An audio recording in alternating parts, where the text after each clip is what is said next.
Trojan fans, welcome to another edition of the Peristyle Podcast. I'm your host, Ryan Abraham, joined alongside, sitting right next to, we call him Triple Double, but legally, he's Connor Morrissette.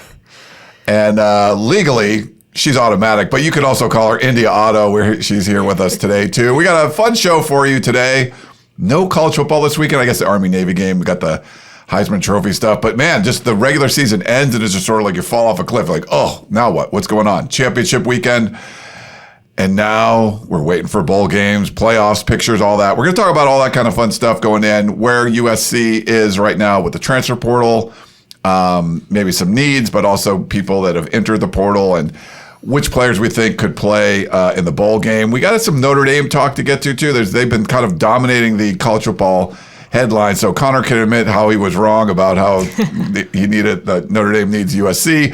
I'm sure he'll admit that. I'm not wrong about that. He's 100% wrong. We'll win one of their first games, they're in. There's nothing to do with USC. With just the sentiment now where the Fighting Irish are, I think they need this game a lot more. You want to get into this right now? No, they're guaranteed if they're in the top 12, they're in no matter what now, so they don't have to schedule anyone. No, well, there's a problem. We'll get into all that. We'll get into that stuff. We will convince you how wrong you have been, which is very, very, very wrong. But we're going to have a fun show for you today. If you have comments or questions, podcast at uscfootball.com. That's our email address. You can call or text us at 424-254-9141. I forget if we have a voicemail loaded. I think we might have one over there. So India can check. Apple Podcast, Spotify. Leave us a 5-star rating. We love that. You can leave us a review on Apple and on Spotify. You can make comments on individual shows. Didn't have any new reviews last I checked. I'll check on Spotify and stuff too. But we are live on Facebook. We are live on YouTube. And if you want to put your comments on the screen, I can. India, did you pull that up? The social thing. Okay, I forgot to put that up for her. But yeah, India's got it. We got a couple emails to get to later on. But yeah, it should be a fun show. How are you guys doing? You having a good day? Yes, it's great. Beautiful here in Southern California. Ready to go. It is. I'm doing well. Also, talked to Shotgun earlier for our basketball podcast. So show number 2 today for me. But yeah, hanging in there, doing well. Excited for the Alamo Bowl, which we'll talk about. Excited for the transfer portal, all the moving and shaking with that. Some stuff to look ahead to here. Yeah, it should be a lot of fun. India, you look happy. I'm excited. I'm ready to go. It's a great day, as you said. Talk some USC football, transfer portal. It's exciting. Well, thanks for everyone for being in there in the chat. Jump in there if you have questions or comments. India would love to put them up on the screen because that's what we do. That's how we do it here. That's what we do. But yeah, Connor mentioned it. USC is playing TCU, Texas Christian University, out of the Big 12 Conference in the Valero Alamo Bowl. That's going to be December 30th. Is that a Wednesday? I think it's a Wednesday. I think it's a Wednesday. I think so. I think it's like at 8 p.m. No, it's a Tuesday. It's a Tuesday? Is it 8 p.m. Central start, like 6 p.m. Yep. Local start, so more of an evening kind of game. USC's never played in the Alamo Bowl. It's cool, and we were even talking before the show. The bowl affiliations for the Pac-12 are still in play, and what we had reported on, I put this in the war room. If you're not a subscriber, make sure you check out uscfootball.com. I think we're still under 50% off right now, which is a great deal. Go check it out. But what I've been saying over the last couple of weeks is we had heard even before the UCLA game, the Alamo Bowl was USC's 99% destination. The issue was going to be, or not issue, but the uncertainty was going to come with who USC's opponent was going to be. And BYU, if they didn't make the playoff, was desirable. And certainly that's a team that's won 11 games already. Like, I think that's a good test. But BYU played in the Alamo Bowl last year. So there was, for what we had heard, that probably wasn't going to happen. With Houston, that was a potential too. I know some people projected that, but when I ran it by sources at USC, they didn't think Houston was going to be the selection there. And then Iowa State was one that we had heard as well. But when Matt Campbell they opted out. Yeah, so they leave, and then they're not even going to a bowl game now. So they, like Connor said, they opted out of a bowl game. So that didn't happen. And I think recently some people even were projecting or reporting that BYU was going to be the opponent, but we had continued to hear that the Alamo Bowl wasn't really keen on that. And I didn't really hear about TCU until really close to when it was announced. So that was like the next one there. So USC, Sonny Dykes and Lincoln Riley have a history. So with the Mike Leach tree and all that. So there's some fun stuff there. And I think they've only played one time before, right? And it was we had a thread on the Peristyle, the 1998 Sun Bowl, where USC was not all that interested in going there, and TCU ran for over 300 yards, and USC had like minus 28 or something like that. I forget what the exact numbers were, but it was a bad showing for the Trojans, and TCU at that point, they were just kind of becoming like what they were. They had, you might have heard of a guy like LaDainian Tomlinson. He wasn't even their main back at the time, but he was on that team. So, stud there. And TCU, I think it was their first bowl win in like 41 years. So this was sort of like helped TCU, like now they're on the map, now they're in a Power 4 conference. But that game was like something that sort of springboarded them. But USC didn't have a whole lot of interest. I think USC's going to have a lot of interest in this game. But I know some USC football fans have been around a while, the Hackett years. There's bad memories of playing TCU in a bowl game. Fun fact, that was my first football jersey, a LaDainian Tomlinson 21 Chargers jersey. Oh, dark nice. navy, so fun fact there. There you go. I like it, India. I can give you 60 quick seconds here on Perfect. TCU. So who the heck's going to play? That's the million-dollar question in all these games. Their starting quarterback, Josh Hoover, had a nice year, threw for over 3,000 yards, 29 touchdowns, 13 picks. They have two good receivers, Eric McAllister, and then a guy USC fans might remember, Jordan Dwyer from the portal was their number 2 receiver this year. USC was interested in him. He instead chose to go to TCU. And then their third receiver, Joseph Manjack, who actually started his career at USC. Yeah. They have a decent offensive line, not much of a running game. The big story with TCU is their offensive coordinator, the son of Art Briles, is Kendall Briles, right? Yeah, I don't want to mess that up. Art's the older guy. Yes. So Kendall Briles is now the offensive coordinator at South Carolina, so he won't be leading that offense for Sonny Dykes against USC. And then defensively, a former Cal linebacker has had a good year for TCU, Caleb Elam's, or he might not play, though, because he's a senior, so we got to figure out who's playing and who's not playing. But the spark notes on TCU, good passing game, not a great running game, okay defense, but it's a team that USC should beat. TCU 8-4 in the Big 12, obviously USC 9-3 coming out of the Big 10. I know USC will be undermanned with Mekhi Lemon probably not playing, as well as a few other guys, but I like this matchup a lot for USC, and if they're focused and they have guys who are ready to show the staff that, hey, I can contribute next year, if they use this game as an audition like they have the past couple years, I think USC has a great chance to win. And I give Lincoln Riley credit for approaching the bowl games the way he has, because we do see a lot of times teams just throw in the towel. A lot of the guys don't care, but this staff's done a nice job of motivating the team ahead of the bowl games, and that's why they've won the last 2. Yeah, no, it's been a positive. And I think definitely conference championship games, there's a lot of flack about, do we need them? Bowl games in general. And we see teams sort of no-show and not really care as much. And to Lincoln Riley's credit, I think they cared about the Cotton Bowl. They end up losing to Tulane, and that was a tough pill to swallow. That was the big one you wanted to win.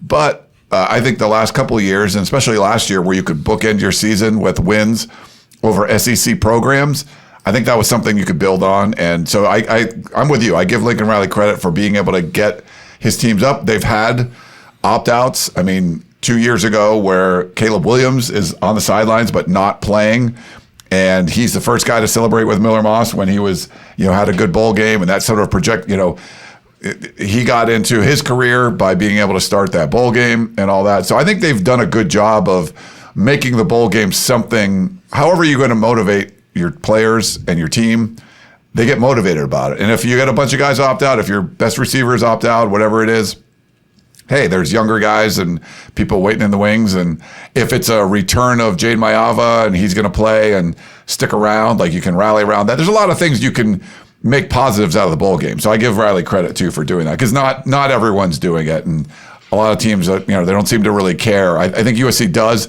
And it's something you can build on. I think the 15 extra practices matter. And I feel like it's something that, yeah, the system's weird. Maybe it's changing. Maybe it goes away. But for now, you want to use those practices. And I think Jaden Mayava will play. We'll have to see when that officially gets announced. But I expect him to be out there for USC, so that is a nice addition for them because you never really know what's going to happen this day and age with the portal and the NFL draft and stuff. But if he's out there, that would be a significant addition. And then King Miller, of course, it's an opportunity for a lot of the players who are for sure coming back to shine. Everyone on the offensive line besides Big General Reed has the chance to come back. King Miller will be out there. I wonder if Wayman Jordan would take a chance and play. If he's 100% healthy, then why not? But if there's any risk with him, I wouldn't throw him out there. Big opportunity for some of USC's receivers because we don't expect Mekhi Lemon and Jacoby Lane to play at this time. So Tanook Hines, he would become that wide receiver number one. You wonder about a guy in Lake McCree who's going to be an NFL draft pick. Does he play in this game with his injury history? I wonder how he is weighing that decision because he seems like a guy who would want to play, but maybe that's not in his best interest, so then you'll get some of Walker Lyons. The bottom line is, even if there are opt-outs and guys who are injured, whatever, I think USC has enough talent, enough guys coming back, enough contributors who are underclassmen this year to still go out and win this game. Yeah, I like the matchup there. I don't know, India, if there's a equivalent where it's like, oh, maybe you don't make the NCAA tournament, but you're making a postseason thing, and it's like, are people motivated to play? And WNIT, my sophomore year, I think it was, or maybe my sophomore or junior year. I was in college for so long, but we didn't make the NCAA tournament, but we got a bid for the WNIT, and our team chose not to go. It really just depends. Like if you know that there's going to be like mass turnover happening, teams and people don't usually want to play because they want to just get themselves in the portal and try to figure out where they want to go next. Yeah. But if it's a team that, rebuilding year or something and you don't make the tournament and you make the WNIT or NIT for men, and you're excited about the group and it's exactly what you said, it gives you more opportunities to build chemistry and to have extra practices and people, are excited to play. So it really just depends. I guess on the situation of the program. And I think with basketball, it's a little different too, because there's a lot of times, if you come in as a freshman and you're good, you play. Yeah. In football, there's more, there needs to be more development. Sometimes it's physical development, just they got a guy's got to add 35 pounds or whatever. And so those practices, you can kind of work on that where, if you were a freshman and you're buried on the roster, it's like, oh, those extra practices for the WNIT, you're not going to be like a starter next year. They probably bring in another freshman that's better than you and comes in and plays anyway. So maybe it's a little bit different. It is a little different, but some similarities. Yeah, there's some, but I like we said, I give credit to Lincoln Riley because there's definitely a lot of programs that just don't get motivated for bowl games. And I think you're trying to rebuild things to get them back. These are great stepping stones. And I think, this is an opportunity to get to double-digit wins. So that's where you want to be. That's another good argument. And then defensively, maybe a guy like Anthony Lucas opts out of this game. Not saying that's the case, but if he does, then we could see someone like a Jaden Ramos, a true freshman edge rusher. What does he have coming into his sophomore season next year? He was a guy when they had that closed-door scrimmage, Ryan, I forget if you were there before the season started. I think you might have been on vacation. He had 6 sacks in this closed-door scrimmage. He was incredible. He was unreal. Yeah, India was there. So now we'll get the chance potentially to see what he looks like because USC just doesn't have a lot of edge rushers with Gus Cordova entering the portal. If Lucas opts out, then you're just looking at Cameron Fountain and Braylon Shelby. So they'll have to play Ramos, I would imagine, a little bit. Maybe they opt to have Devin Tompkins and Jakeem Stewart play edge rusher. Stewart might be hurt, though, so that'll be something to pay attention to. It sounds like Eric Gentry really wants to play. He wants to give it one more go in the Cardinal and Gold, even though he has his concussion history. So I expect him to be out there, but you also have a lot of young linebackers who can play in Desmond Stevens and Jaden Walker. In the secondary, it's the same situation where we'll see Christian Pierce, we'll see Kennedy Urlacher, we'll see Alex Graham, we'll see Marcellus Williams. DeCarlos Nicholson feels like a guy who'll want to play in the game, even though he's going to get some NFL looks as well. I think the most appealing part of this game for me is to see what the next generation looks like. And last year against Texas A&M, we didn't see a ton of that. It was the Mekhi Lemon and the Jacoby Lane show, which we were all sort of expecting. I hope some guys who we haven't seen a whole lot of this year get some time against TCU. That would be my expectation. Yeah, I'm curious to see, but it sounds like just if we're spitballing this, Mekhi Lemon, Jacoby Lane, likely not going to play. Likely not playing.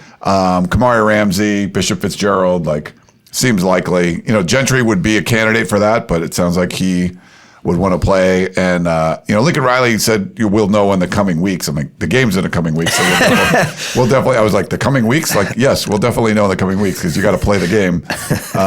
But I don't know. I'm trying to think of other people that would potentially not play in this one. If a Wayman Jordan doesn't play, it's more just coming off the injury. But there's no penalty as far as if a player has played 4 games and is looking to redshirt. Yep. You can play in the bowl game and it doesn't hurt you. It doesn't count against you. So, there's that. So, is there other people besides the ones you just mentioned that you think might not play in this one? It would be Ramsey, Fitzgerald, maybe Nicholson, but I feel like he's a guy who will want to be out there. Yeah, he seems like it. Gentry. Devin Tompkins is a guy who could go to the NFL or could come back, so he would be another one. Anthony Lucas, like I mentioned. Keyshawn Silver could potentially opt out. He was the former 5-star recruit, so even though he wasn't the most productive player, I imagine he'll get some NFL looks, but he seems like a guy to me who would want to be out there, so not totally sure on his status.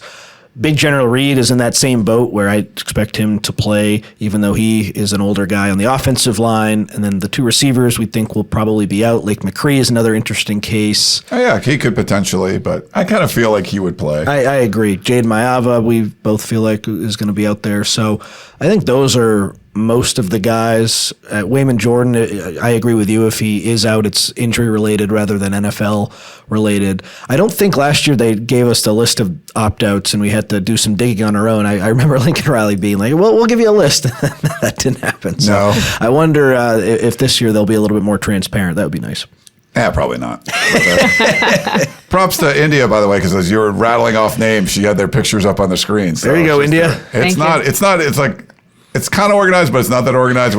Usually it's this time of season. I'll try to organize it in the off season, all the pictures that we have, but it's usually by game. So there's here's the UCLA game, and before that is, I'm squinting trying to read the names, but I think I got it. Oh, see, it's not just my eyes that are.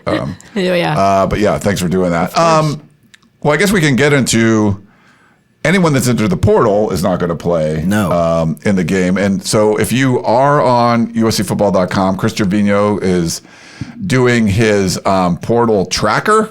This is, a live departure article. It's a living, breathing article that we keep updating as new players in. And as of now, there are 11 players that are in the portal. Now, just keep in mind, the portal does not open until January 2nd. It's open for 15 days. They changed this rule. So there used to be 2 portal windows. Now there's only 1. It's in January. So all these players have declared, usually a social media post, that I'm going to enter the portal. So, it doesn't mean that they are. But, so there's a list of 11 guys. I don't know. The last one that went in was Garrison Madden, the linebacker. For the most part, it's dudes that haven't played much or contributed much. And there's a couple guys you're like, okay, they either contributed or potentially could more in the future. Maybe as far as, Michael Benuelos, the offensive lineman, had started some games. There were some rumors about him going to the portal. Brian Jackson, he looked like he was going to redshirt and probably transfer out. And then you get all the injuries and he ends up coming out of sort of semi-retirement for the year where we shut it down, and he, ended up playing a bunch and scoring some more touchdowns and stuff. So that wasn't really his plan, it seemed like.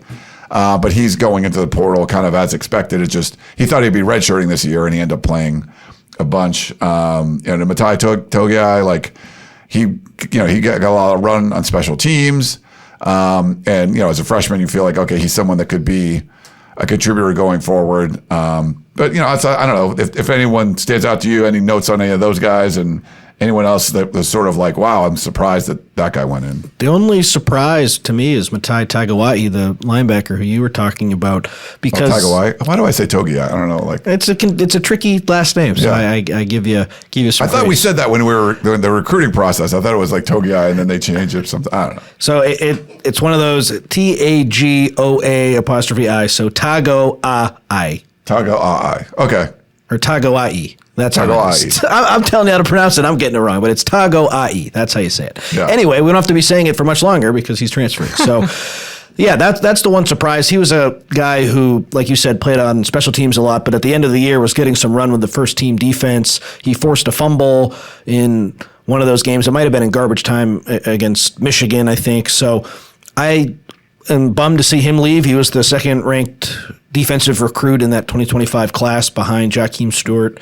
But it's not like he was your starting Mike linebacker. It's not like he's Desmond Stevens who's leaving. So he's one for the future who that hurts to see him go. A little bit of an undersized linebacker. But the fact that he was getting snaps at the end of the year shows that he was a loss. It's just a striking difference between where USC's been the last couple of years with the portal to now, where none of these guys really did much of anything this year outside of Banuelos and Jackson, like you talked about. But like, it's not like it's Zachariah Branch leaving or Deuce Robinson. These are guys who were mostly, with all due respect, roster filler, like Micah Banuelos next season. The starting guards are going to be Alani Noah and either Tobias Raymond or Justin Tawanu'u, who beat out Banuelos already this year. So he's going to be in his third or fourth year. He's going to want to start. It doesn't really make sense for him to come back. Brian Jackson all of a sudden is facing a huge competition at running back with Wayman Jordan potentially coming back, and then King Miller, and then some of the younger guys who they've brought in. So him leaving makes sense. Everyone else really hasn't played much. Carlon Jones is in the same boat where it's just a logjam at the defensive line spot. And this is Chad Bowden. This is that personnel staff. This is Lincoln Riley. I don't want to say trimming the fat. That's kind of a rude way of looking at it, but like none of these guys were real impact players or projected to be outside Tagovailoa. And so I see some people really upset about him leaving. If you're going to lose one guy who had the chance to be pretty good, I don't think that's a huge loss. The rest of the guys, we kind of know what their ceilings are, or they've disappointed a little bit. So I think it's a great sign that they've lost these 11 guys and not anyone more important. Yeah, I guess Braylon Conley, there was some potential there. True, that's another good name. But, I mean, he had a chance to start. He earned a starting job, had a terrible game against Illinois, and lost it. So was he someone people looking ahead to next year were like, oh, man, watch out for Conley. He's going to have a huge year.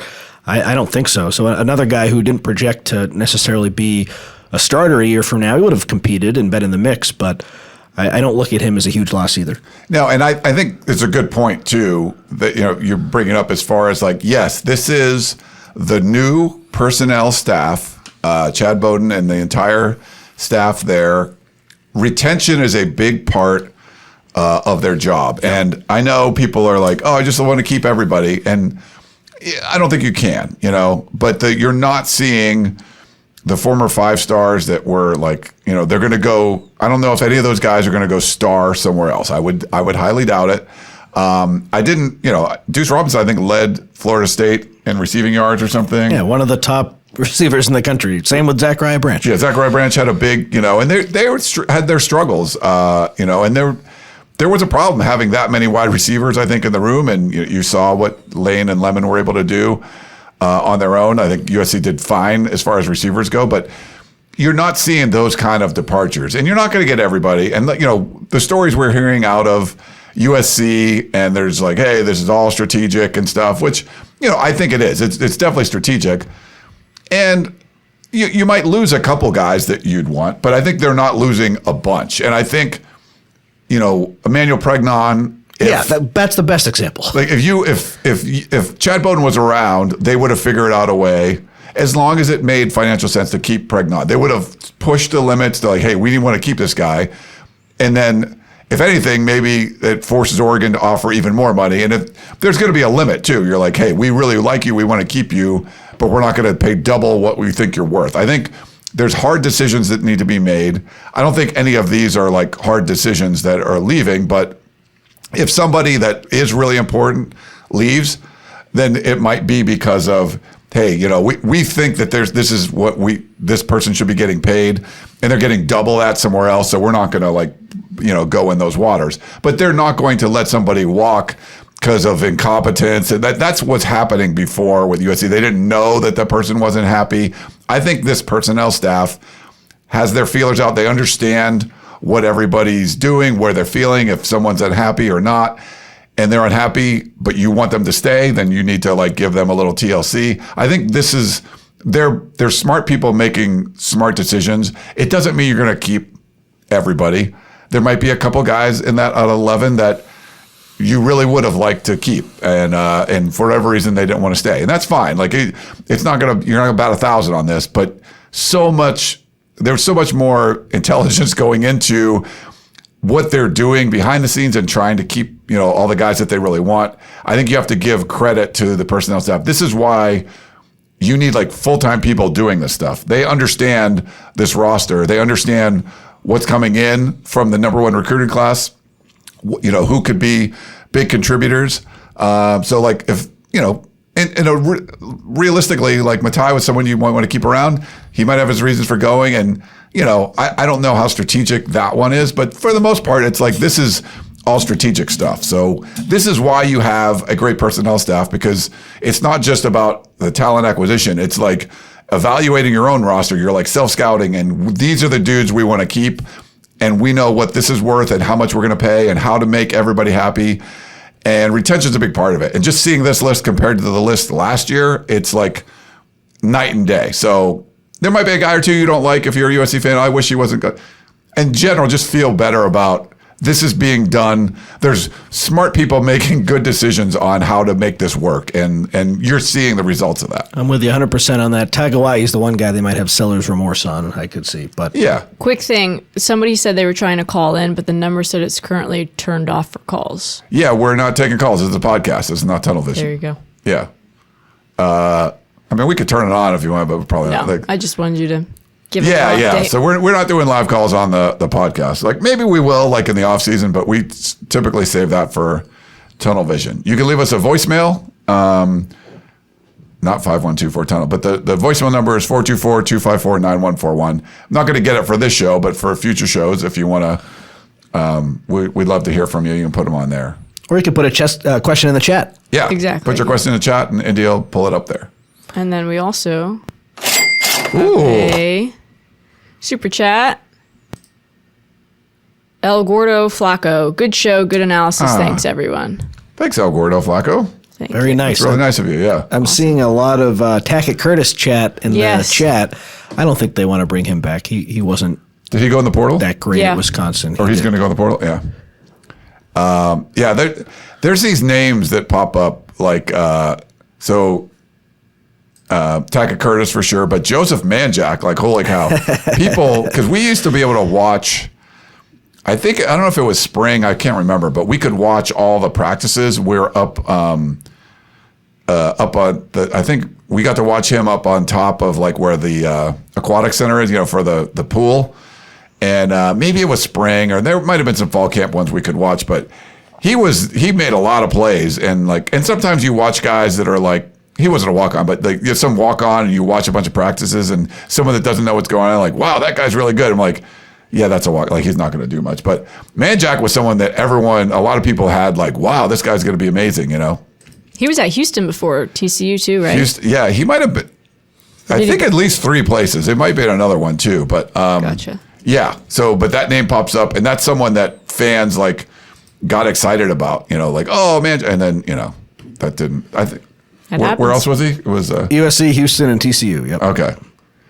He's how many years? This is like, what year was it? He was at USC in He was like when I was 2021. there. yeah. I was going to say, I remember him being there when I was Oh, you there. remember? Yeah. He had a nice year. TCU's third receiver, 41 catches, 551 yards, 3 scores. A serviceable power 4 wide receiver. Yeah. Manjack the 4th. But no, some fans like fell in love with him early on back in 2021. That was why am I blanking on his name? The OC that went to Purdue, and then he brought him up. Why am I blanking? Harrell? Yeah, Graham Harrell. I think Graham Harrell was the OC then, if I'm not mistaken. But yeah, if you're in the chat, we got like 125 people watching. Yeah, do you remember Manjack? But there was a lot of man crushes on Manjack, if I remember correctly. Well, That's fitting. if he ends up playing in this bowl game, you'll get to watch him one more time. All Exactly. the people who liked watching him. It is funny to go back and look at just names. Like time goes by quick, but then you're like, wait, that person's still around, or that. If you're just watching, like for the Indianapolis Colts, they've had so many injuries, and Phillip Rivers is did a workorut, I guess, for them. No and way. Someone Out of He retirement? signed. he signed with them. What? And somebody put like I forget what year it was. It might have been 90. I mean, this was a long time ago, but they showed was a matchup between like Florida State and NC State, and it was Chris Wenke versus Phillip Rivers. You're like, this guy's like gonna still be around. Like it's insane, like how And that's not the case for like a Manjack, but someone that's been around like a long time. I saw something about. Do you guys remember Britton Allen from USC? Yeah. He's like still in college, and he was literally like my year. Like we came in as freshmen together, and I was like, "How are you still playing?" I was confused, but I think he had a couple injuries. But I'm like, at a certain point, I think it's the shelf life is. It's time to just put up the cleats. We're finally past the like pandemic year because that was a free one for everybody. Yeah, right? that's so that's why I was still confused. He was we're getting past it now. I think this he was is at the Utah last. or somewhere, and I was like, how do you still have eligibility left? I don't know. USC basketball's leading scorer, Chad Baker-Mazera, is going to be 26 next month. Yeah, which is just nuts. Really? Yeah, I had a teammate who was 28 because she was from Europe, so. A little bit different, but we always used to call her grandma. I guess we were like, you're so at old. 28, or whatever. But yeah, if you're in college. Crazy. Yeah. Okay, so portal stuff. How about signing day? You like USC going 35 for 34? Yeah, not bad. No flips, getting everyone and a bonus in Caden Dixon-Wyatt. We were on the air during signing day. I think everyone but Mark Bowman had signed when we were doing our show. We were doing our show, yeah. And then they get him across the finish line.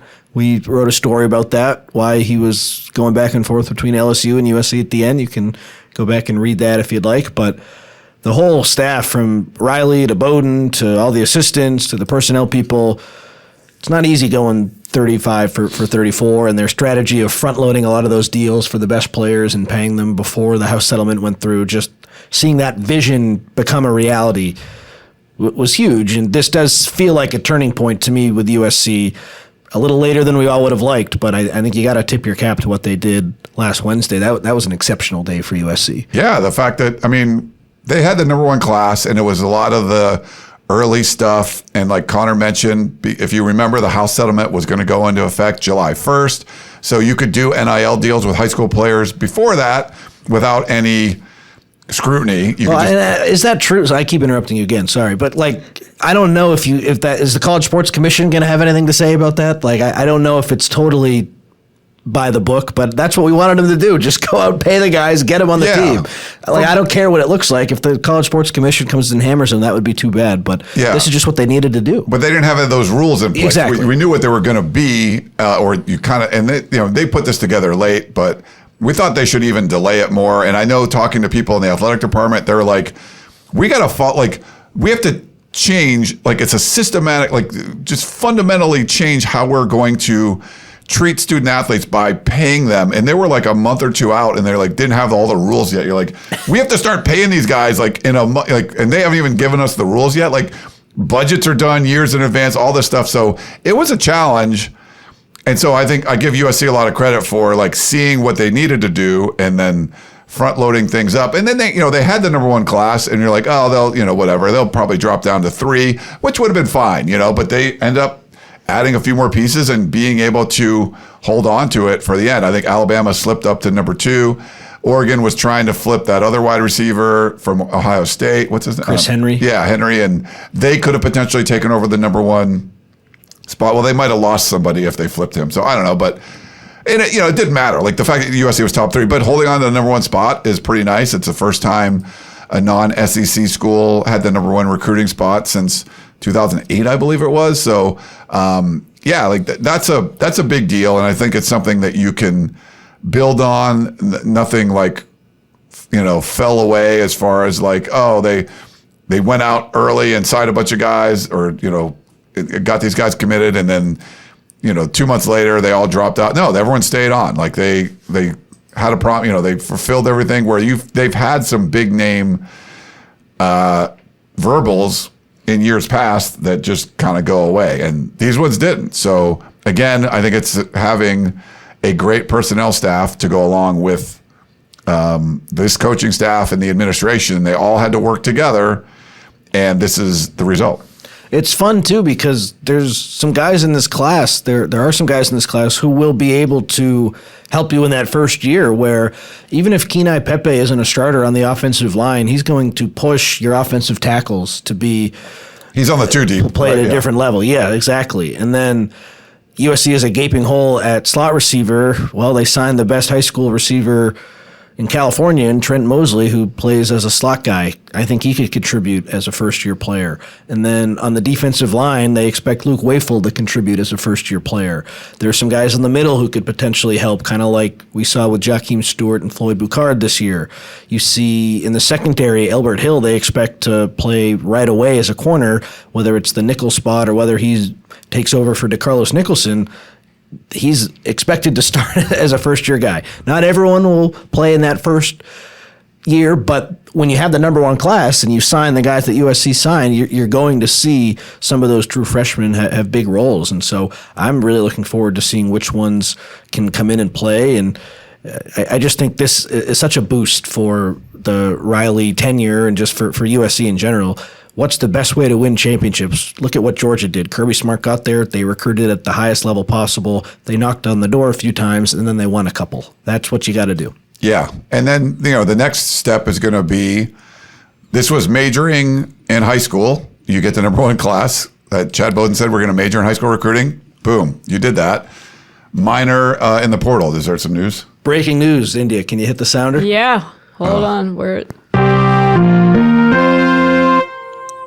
Michigan has fired Sharon Moore. Maybe some of those crazy rumors were true. Oh, my God. I don't want to get into them on this live YouTube show, but look up some of the rumors. You can find them all over the message boards. And he gets fired today. That's a big one. Wow. That's not a performance. I mean, would they go 9? Were they 9-3? I think they were. Yeah. He made some mistakes, I think. Dang. Well, that's kind of crazy. Life can change like that. And this is the real Pete Thamel account. This is not a crazy one. Yeah. It's not a parody account? Not a parody account. Wow.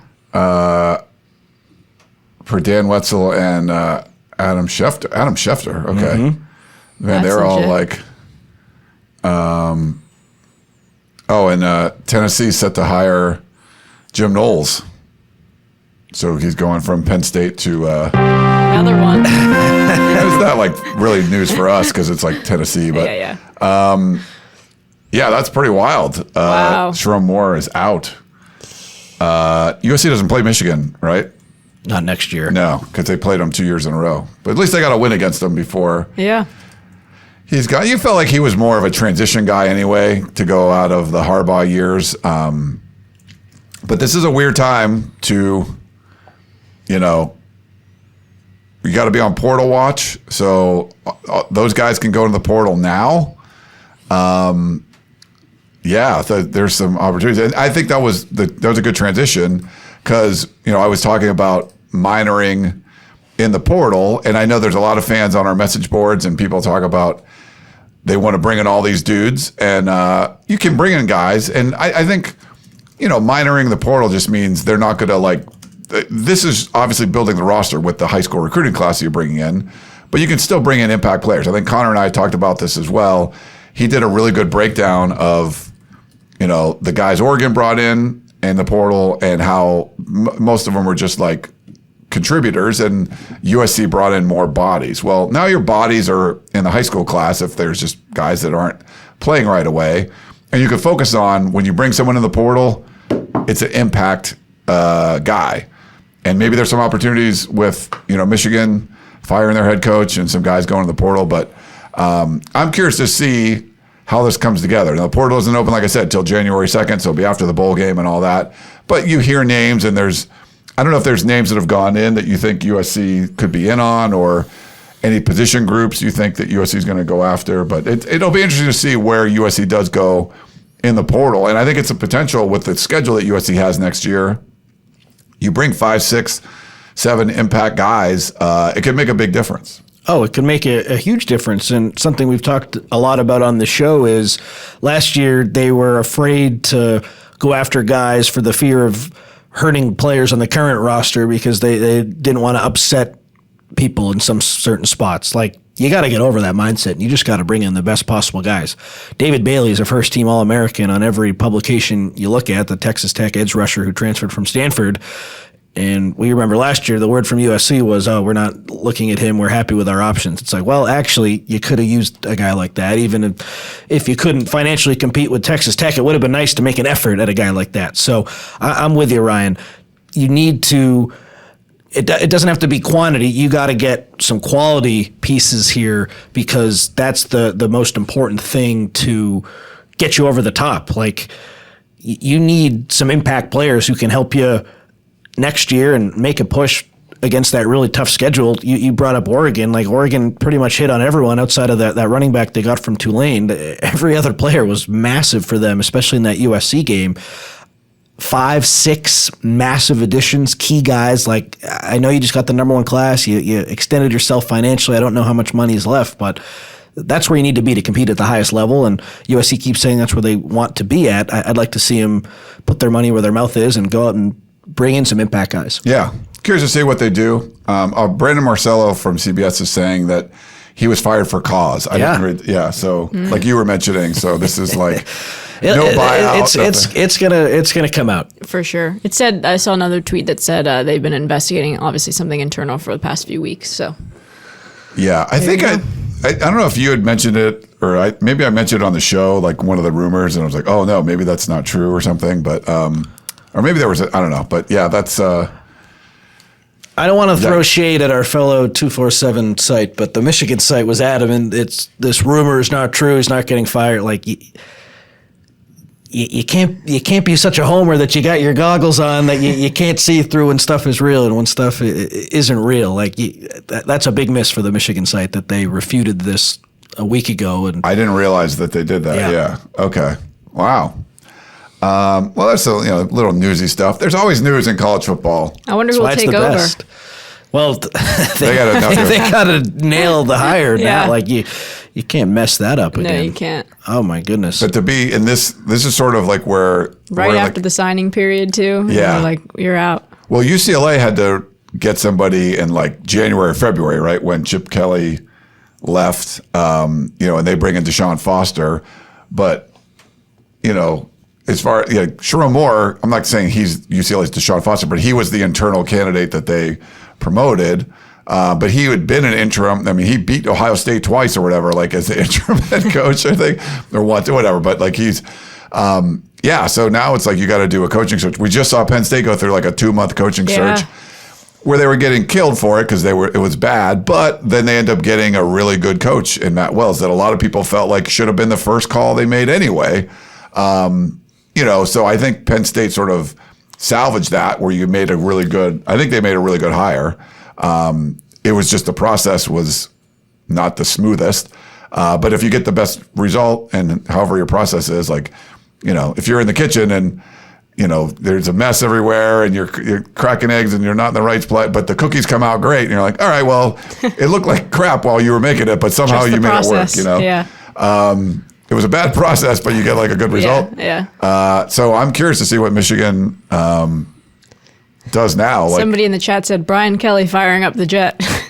Yes, Brian Kelly. One of Barrett Sallee said Michigan coach Lane Kiffin. Lane leaves. I don't know. Could this start like dominoes going again? Do they hire a sitting head coach from somewhere? Heck, Penn State hired Iowa State's head coach not that long, Marcus Freeman? I don't think he'd go to Michigan. No. You never know when a coach will be good and when they won't. Like, just because Campbell was such a low target for Penn State, like he was so low on their list, maybe not even on the initial list. Like, wasn't Pete Carroll pretty low on USC's list? He was like fourth. Exactly. Like, you just never know how it's all going to shake out. So I have a hard time judging the coaching stuff. Unless it's going to be an abject disaster right away, then you can call it like you see it. But it's hard to be like home run. Like, how many times have we said home run hire and the guy, it hasn't worked out? No, you just never know. Or vice versa. Like, oh, who's this guy? And then they're great. Yeah, like even like you were talking about for Oregon, that the running back transfer, you thought like he would have been. He was going to be amazing. He would be the one that's like if anyone doesn't, he'll be the surefire one. He's the only one that didn't really do much. There's a statement from Michigan. UM head football coach Sherrone Moore has been terminated with cause Effective immediately following a university investigation, credible evidence was found that Coach Moore engaged in an inappropriate relationship with a staff member.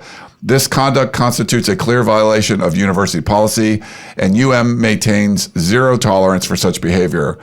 Biff Poggi has been appointed head football coach in an interim capacity effective immediately. Wow.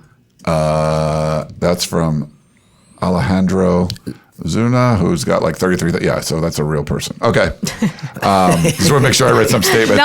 Not seeing if it's credible after you read it. Maybe I should have, but he was credible. So. No, he's my friend. Yeah. I like Alejandro a lot. He's a good guy. Okay, yeah. That's fine. All right. So if I was wrong, it's your friend's fault. No, you're right.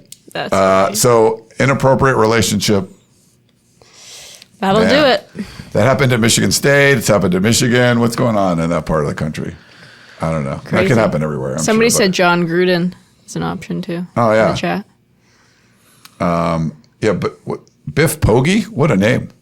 Well, he has some history. He's a longtime coach. He was the interim. Remember when Moore was suspended? He was the head coach. Oh, yeah, when the interim coach gets suspended too. And they've had a lot of coaches suspensions. They've had some coaching problems at Michigan. Still winning, but with coaching problems. Maybe Connor Stallions, they get him. Ah, yeah. He could. Tom Brady. He did have a manifesto.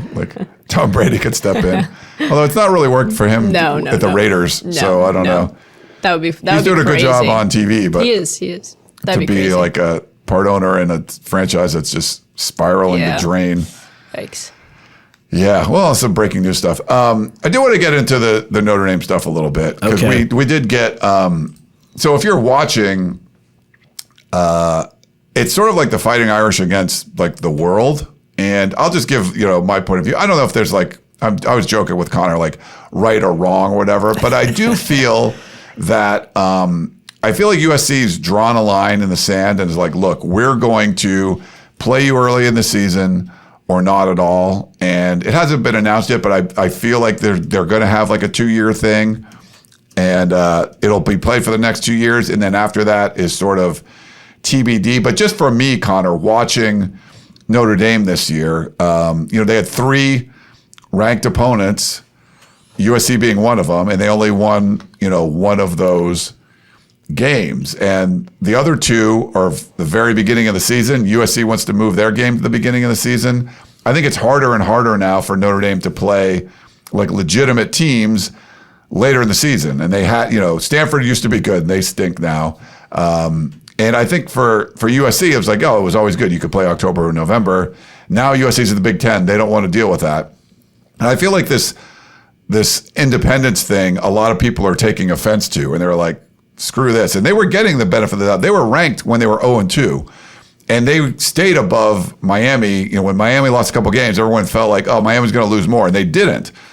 And they kept getting a little bit closer. And then that final week where BYU was the only team in between them in the college football playoff rankings, and you knew BYU was going to either be in because they beat Texas Tech or move because they lost. And now you put them next to each other, and they switch. And that's exactly how I thought it would go. And I know Heather Dinich was all over this.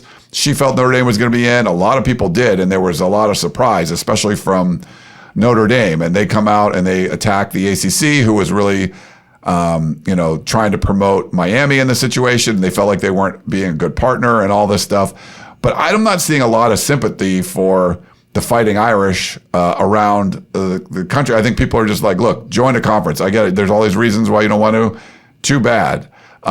You should do something like that. And I think the concerning thing that I saw was it's not even just getting the games, but if you watch the Navy game, they didn't play their starting quarterback against Notre Dame. They were like, this one doesn't matter. We're not trying. Pat Narduzzi came out and said the game doesn't matter. And they played like it didn't. And then they played tougher in other games. It just seems like it's not oh, this is some great thing. You get to play Notre Dame and stuff. People are sort of over it. And I feel that's where the sentiment is not in Notre Dame's favor. And they do have the new caveat next year. If it's a 12-team or a 14-team playoff, Notre Dame will get in if they're ranked 12 or above, and their schedule doesn't look very hard. They could probably, get in there. But at some point, if the teams you're playing don't really care. They're not going to start their best players because they're worried about the conference that they're in. I feel like the writing's on the wall that this is just not going. Maybe they can hold out and keep going, but it just feels like it's going to be hard to keep going and be Notre Dame going forward. Because it seems like a lot of people are over it. I mean, Brett Yormark came out and had some strong words for the Big 12. They're not going there. Maybe the SEC or the Big 10 wants to bring them in as kind of a partner. But they don't want to go. And the ACC is like, there's a falling out there. And, so I don't know. Like, it just seems like they're kind of on an island, but that's not like a sympathetic island. Like, people are just like, okay, whatever. And even a lot of USC fans were like, we need to play this game. A lot of them now are just like, screw that. They need us more than them. Don't play them. So I don't know. I mean, it just seems like it's not, if this was a public perception, like Caesar put his thumbs up or thumbs down, we're getting a lot of thumbs down right now for Notre Dame. I think two things can be true where they didn't deserve to get in this year because they lost those 2 games at the beginning of the year, but independence can still be a good thing for them. And I agree with what you're saying that, like, it's not good if Navy isn't even trying and putting in their backup quarterback, but I just push back on if the USC game goes away, they'll be in trouble because if they're locked in to the playoff, if they're in the top 12 and they have an easy schedule, they'll probably be in the top 12 most years, make the playoff, get a lot of revenue from that. So maybe we're heading down the path where they could be in some trouble down the line, but I still don't see it that way. I think no matter what happens, they're going to be able to schedule marquee games, and if they're only at the beginning of the season, that might not be in their best interest, but they still will get those games. So you play 1 or 2 of those, and then the rest of the schedule, if it's not that hard, is that necessarily a huge problem for them because they'll probably just win those games and then make the playoff and get their revenue. So from a battle-tested perspective, is it in their best interest? I think you probably want to be more battle-tested than they've been the past couple of years. So that'll be something to pay attention to. But what is their goal? It's to make the playoff every year. And if they don't play USC, I still think they'll be in a good spot to play in the playoff. Hearing everything that you said, and I agree with a lot of it, but I don't think it's like, oh my God, they're totally screwed. Like, people aren't just not playing them now. They're going to be able to get games. If they're in the top 12, they'll make the playoff. They can keep doing what they're doing, but acknowledge that you didn't deserve to be in this year. My whole problem with Notre Dame right now is how they've responded and the bitchiness to missing the playoff. Like, you needed to go 2-1 in your 3 helmet games. You went 1-2. You lost to Miami. Miami always should have gotten in ahead of Notre Dame. The fact that was even a debate was embarrassing when they played head-to-head and they both had 2 losses. So I'm not happy with the response from them, but I don't think they're necessarily in trouble with how they're operating moving forward. There's a funny comment. It says, sorry to interrupt, it says, someone on Twitter put it well, Notre Dame is an 8 that acts like a 10, and everyone is sick of their conceited behavior.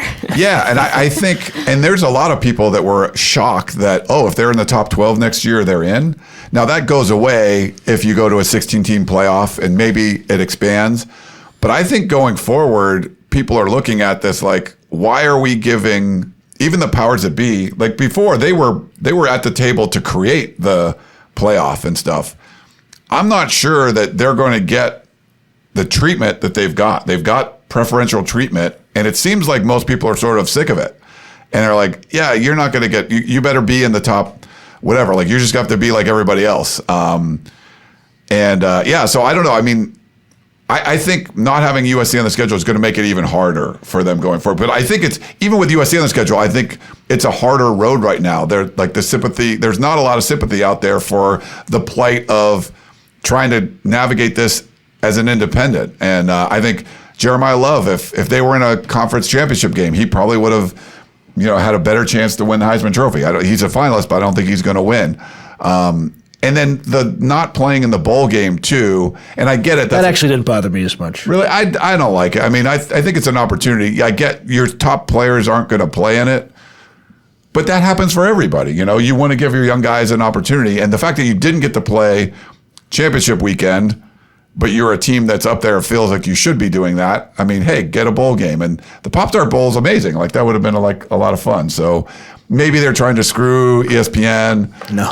I don't know, whatever. But, there was a lot of stuff going on there. But I agree. I don't like the response.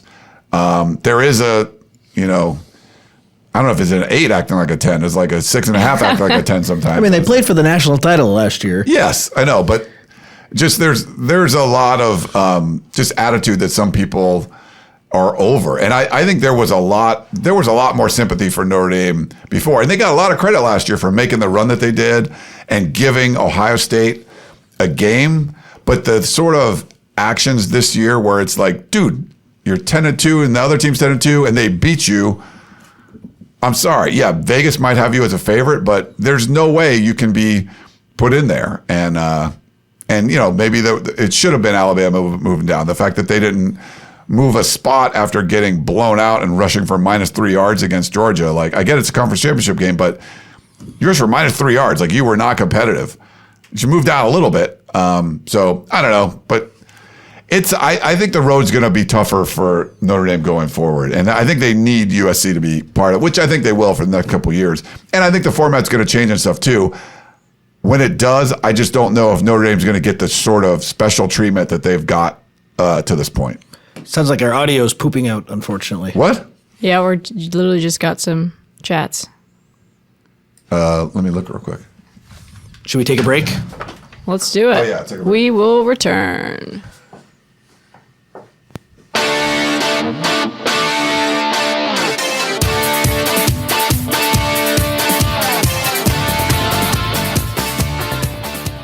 Chats. It's a 12-team or a 14 people are looking at that at the table to create. I think not like, dude, you're 10-2 and the other team's 10-2 and they beat you. Sounds like this one's just going out a little bit. Oh, mine? So it might have been mine. Not audio in general, okay.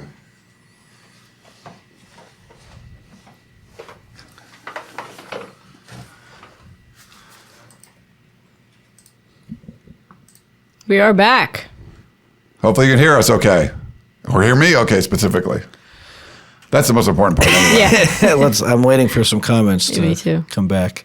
Yeah, check it out. Open mic. Because they were just saying it's the audio, and then somebody mentioned about your audio. Okay. Well, we're back here on the Peristyle Podcast. Still bad. Still bad? Yep. What's bad? Like, give us bad. Like, You're choppy. My specific thing's choppy. Okay, let me try this. We can hear you. Is it just me? Like, let us know. Ryan now is unplugging and plugging back in. Check it out. Check. 1, 2, 3. It sounds good to us. Like, I don't know. It sounds okay. Blackie Chan thinks it might be the software instead of the mics. Somebody said it's lagging. Well, Should we wrap up? I guess. Well, we have some questions and stuff to get to, but maybe we can wrap it up. It's everyone's audio, not just you, Ryan. Okay, that's good. Like, okay. it is. We do like try to navigate this as we go, but then people have. Interesting. So, no, should we get into some questions or no? No, I thought we'd probably wrap it up. Okay. It's like. Right? I don't know. I Does it record on the? I was gonna say I can take a photo of the. What's it called? Oh yeah. Oh, look on Audacity. What does Audacity look like? Audacity says. Check. 1, 2, 3. Are we looking like you see? Oh, Mike on Eastlake said the song during the break was choppy too. Has that ever happened? No. Yeah, I was gonna say the audio on Audacity looks good. Okay. Well, I guess we could answer the questions, and then if it's not working live on YouTube, we'll update the audio. Yeah, sorry, YouTube people. Sorry. Yeah. Sounds like you're talking through a fan. Yeah, I don't know what's going on. Somebody said start talking about Notre Dame. Coincidence?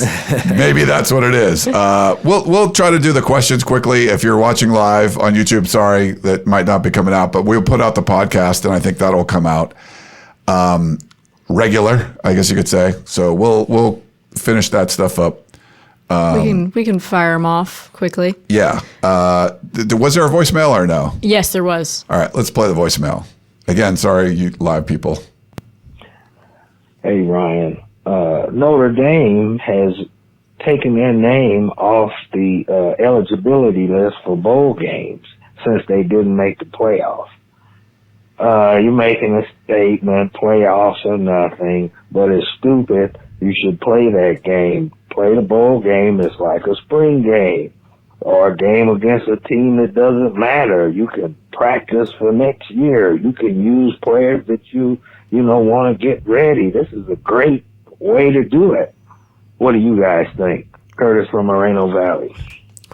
I agree, but don't you think Notre Dame views this snub like Florida State when they got spanked by Georgia, and that totally tanked the whole Mike Norvell tenure at Florida State? Don't you run the risk if you do have that playoff or bust mindset, you bust, and then you don't get into, you don't get in, and you might lose the team, and you might, it could backfire, is all I'm saying. It takes a very specific situation to be bought in and, really have that mindset. I don't know if Notre Dame would have that mindset. Yeah.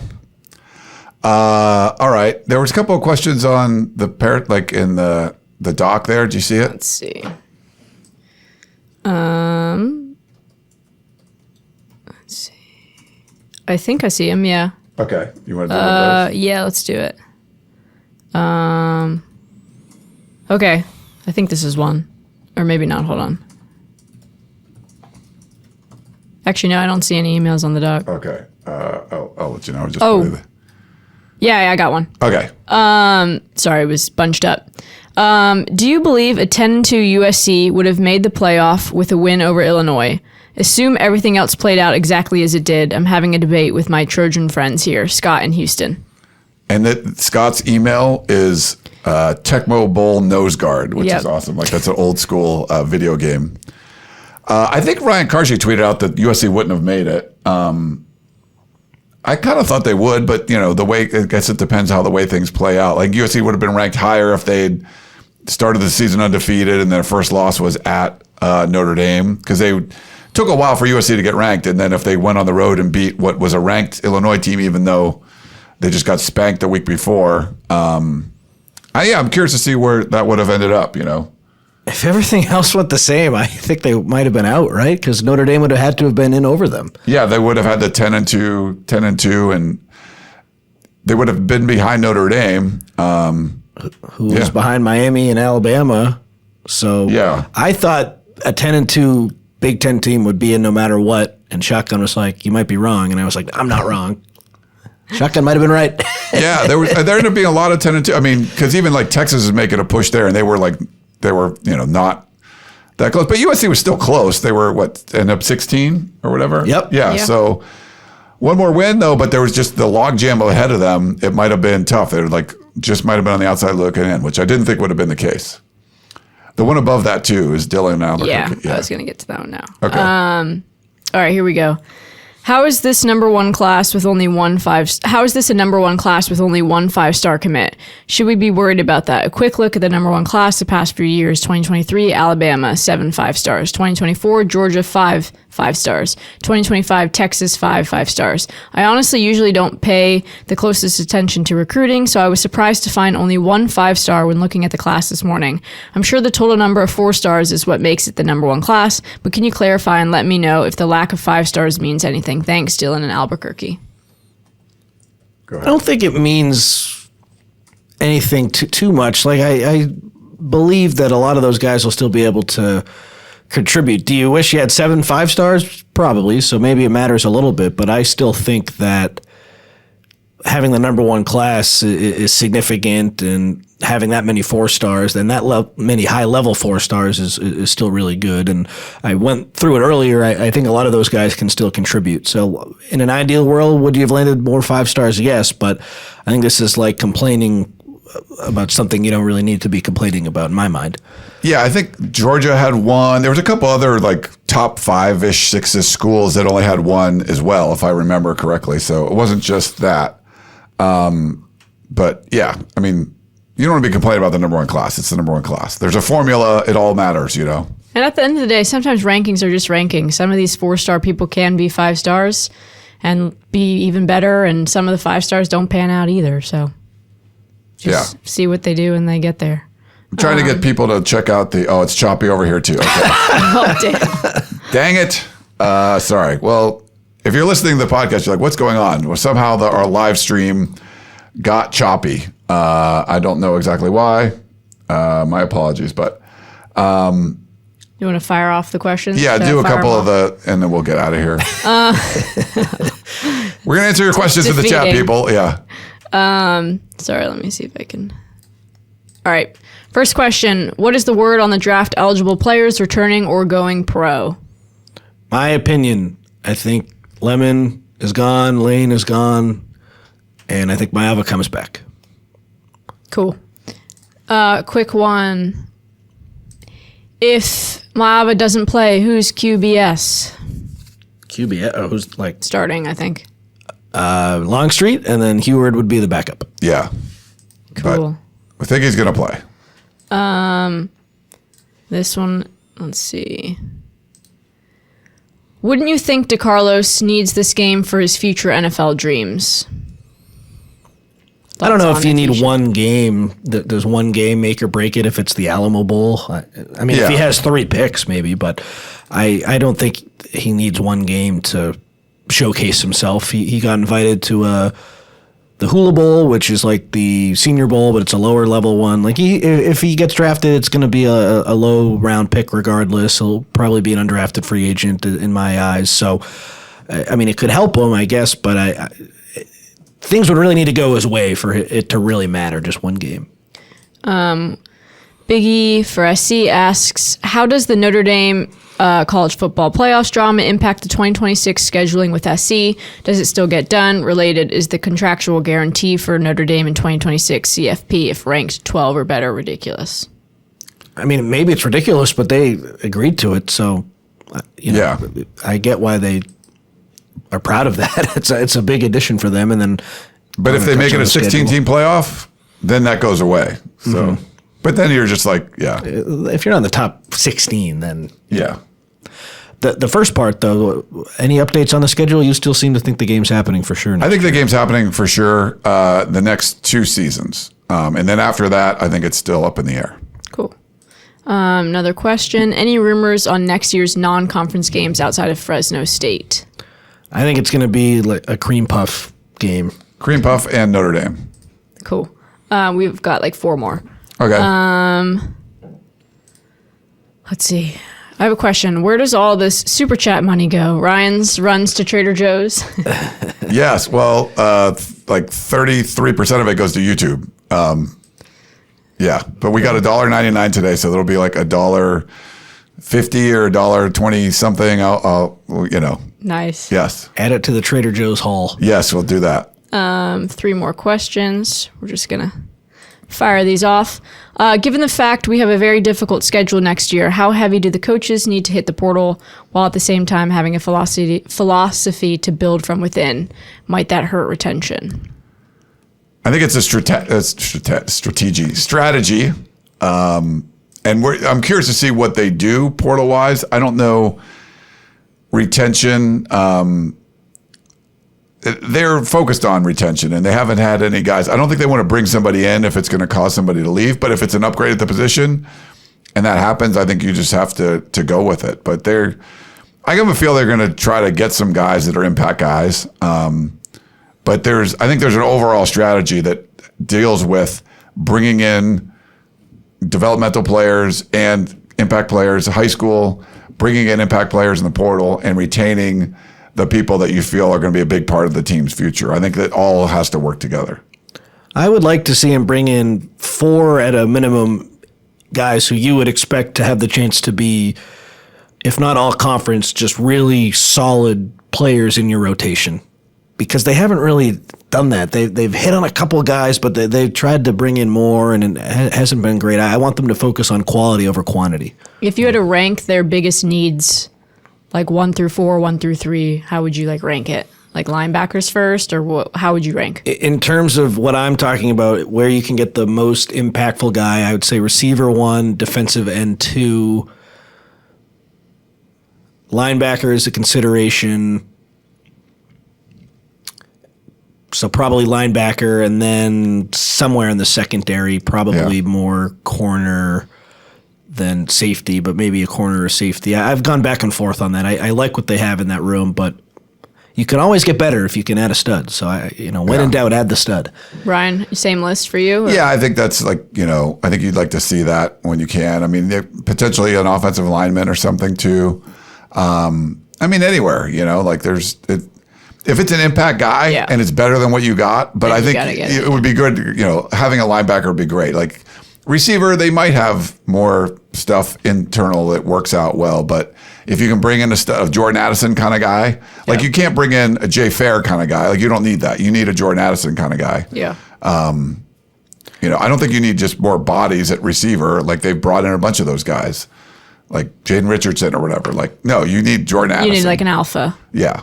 Maybe a center too. That would be the other one. Yeah, part of the offensive line. Yeah. And then last question. Ryan, are you doing a meetup in San Antonio?